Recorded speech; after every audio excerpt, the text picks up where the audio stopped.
अस्सलाम वालेकुम दोस्तों, आप देख सकते हैं कि इस वक्त हम बेड़े पर दोबारा मुजफ्फरगढ़ ज़िला की तहसील अलीपुर का विज़िट कर रहे हैं और दोबारा यहाँ पे इमदादी सामान लेकर पहुँचे हैं। आप देख सकते हैं चारों तरफ पानी में ये घिरी हुई आबादियाँ हैं, बस्तियाँ हैं। यहाँ पर अभी तक कोई प्रॉपर इमदाद नहीं पहुँच रही है। यहाँ के लोग बड़ी मुश्किल ज़िंदगी गुजार रहे हैं और कोई हुकूमती इदारा यहाँ इमदादी कार्रवाइयाँ नहीं कर रहा है। तो मैं आला हुकाम से, हुकूमती वज़रा से ये अपील करूँगा कि खुदारा इन लोगों का ख्याल करें और इन लोगों तक इमदादी सामान पहुँचाएँ।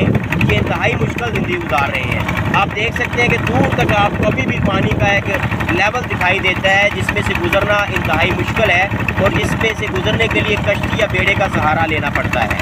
इतना फंड 28 अरब कर दिया है। ये लोगों से पूछे तो ये बताते हैं हमें 1 रुपया भी नहीं मिला और ये एक इंतहाई मुश्किल ज़िंदगी गुजार रहे हैं। तो मैं हुक्मरानों से, वज़रा से ये अपील करता हूँ खुदारा इन लोगों की तरफ ध्यान दें और इन लोगों के मसाइल हल करें जो इस वक्त इस सैलाबी पानी में फंसे हुए हैं और इंतहाई मुश्किल की ज़िंदगी गुजार रहे हैं।